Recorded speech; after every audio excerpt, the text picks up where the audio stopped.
Right, so the Labour Party at local level at least is continuing to crumble faster than an overdunked rich tea biscuit. As straight after losing 2 seats on Newham Borough Council last week, courtesy of a by-election pasting by the now official opposition there, Newham Independent Group, and a defection from Labour to said group as well, last night's news broke of Labour losing control, majority control at any rate, of Norwich City Council as no fewer than 4 councillors dramatically quit, as well as a Norfolk County Councillor, now all sitting as independents. Today, this morning, another Norfolk County Councillor has quit as well, bringing the total to 6. So, will there be any more? Oh, we'll have to wait and see. What's triggering it this time, though? Well, to likely no surprise to regular watchers of this channel, the answer ultimately goes back to Keir Starmer. But actually, on this occasion, it might not, at least not entirely, be down to the brylcreemed one's position on ceasefires and his attitude towards Israel and Gaza. Right, so another council collapsing out of Labour's control then, is it, Damo?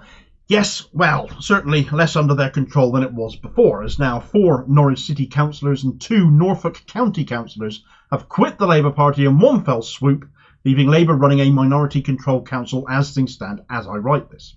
Labour are down to 19 councillors on the City Council, leaving them now 2 short of a majority versus 13 Green councillors, 3 Lib Dems and the now 4 independents.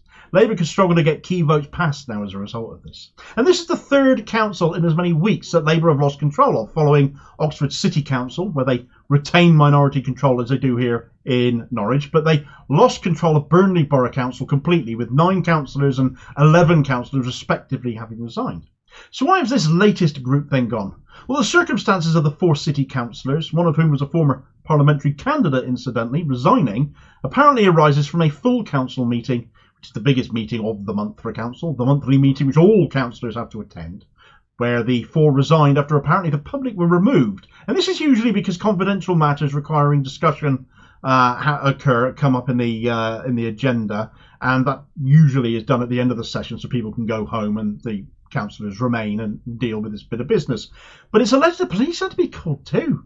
I've heard no detail as to why that would have been, if indeed it did happen. And I'm also a little bit puzzled as to the reasons why the matter was done with the public not present, this question that was asked. But the crux of the matter is that apparently they acted following the council refusing to answer a question brought by the Green Party group calling for a ceasefire in Gaza. That is the one reason I have seen being passed around for the resignations, or it's one reason. However, it certainly isn't the only one. And certainly it isn't the narrative shock horror that the BBC have picked up on. BBC East, as it happens, so the local Beeb in the area are reporting it is actually more of that good old-fashioned Starmer factional interference in selection processes that have triggered this, having spoken to at least one of the resigning councillors. The claim is that, as we have seen in so many places up and down the country, Starmer only wants people selected to stand for Labour that he's already had a say in. But in this case, it was down to apparent interference to stop one of the current serving Labour councillors on the City Council from standing again. It's not dissimilar to what is being done to Jeremy Corbyn within the Labour Party, just on a much more local level. The candidate in question, a chap called Ian Stutely, represents Town Close ward on Norwich City Council, and the other Labour councillors who resigned also represent Town Close ward, so they work very closely together, with the exception of one who is represents in another ward. So this was a show of solidarity for their Labour colleague.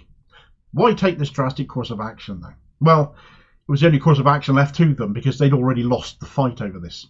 By refusing to back another candidate than their colleague previously, this group of councillors, these Town Close councillors, London Labour, the dictatorship that it seems to be these days, did what it is done so often in so many other places and just imposed their candidate against the wishes of the local representatives, who have now, as a result, all quit.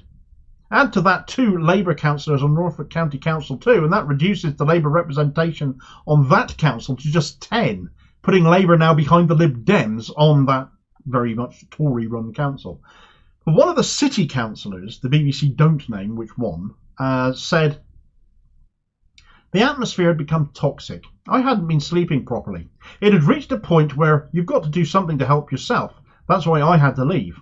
Our values haven't changed. We still believe that local government is a force for good, and we intend to focus relentlessly on local issues, but as independents."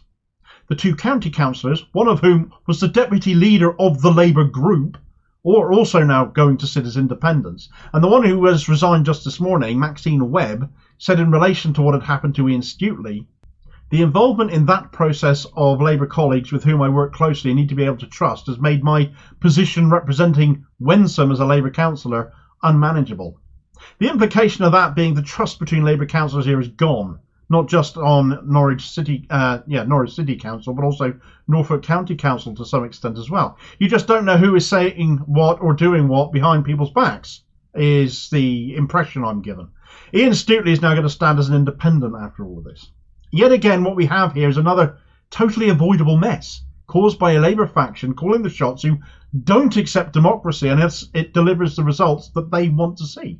They didn't want one particular councillor to stand for them again on a city council. They decided to impose a candidate they did like, and they've ended up losing 4 city councillors along with control of the council and 2 county councillors over it. Is it worth it? How can it possibly be? It's not in the interest of local people, only in the interest of having all the control and all the power wrested away from rotten lefties by a small cabal of petty dictators both locally and in London Labour. A bunch of red Tories who are happy to lose, it seems, as long as they preside over the ashes. They've got local elections coming up here in May in Norwich. What an absolute car crash London Labour have left the local party in because of this.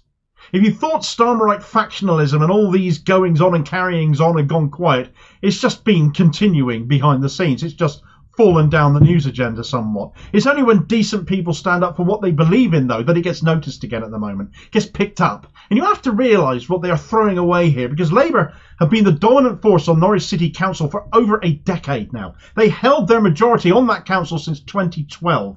They were winning every ward bar one right up to as recently as 2018. And now, under Starmer, they're in minority control territory. Not in the slightest bit serving Norwich City at all, with their internal party squabbling, their power hunger, and the public are never impressed by that. Will they get punished at the ballot box next year? They certainly deserve to. We won't have that long to find out. Labour NEC member Jess Barnard, incidentally, formerly served on Norfolk County Council herself, and she's hailed the former Deputy Labour leader, Emma Corlett she's called, a former nurse as she is incidentally, as a mentor to her and a massive loss to the Labour Party. But they don't care, I'm afraid. The statement issued by all the councillors concerned was that there are many reasons, but in essence, we no longer consider the current national and local Labour Party matches the overriding principles that guide our work. Solidarity to a principled group of local politicians who have seen the sad reality that their party no longer has any. Thanks for watching. I hope you found this video useful. Please like, share and subscribe if you did. More content out daily. Please do have your say on this story in the comments below and be part of the conversation. Meanwhile, here's a video recommendation where half that Burnley Labour group quit following calls for Starmer to resign over his disgusting Gaza ceasefire stance. Not that they got a dignified response in any way to that. Likely didn't really expect one either. And I'll hopefully catch you on the next vid. Cheers, folks.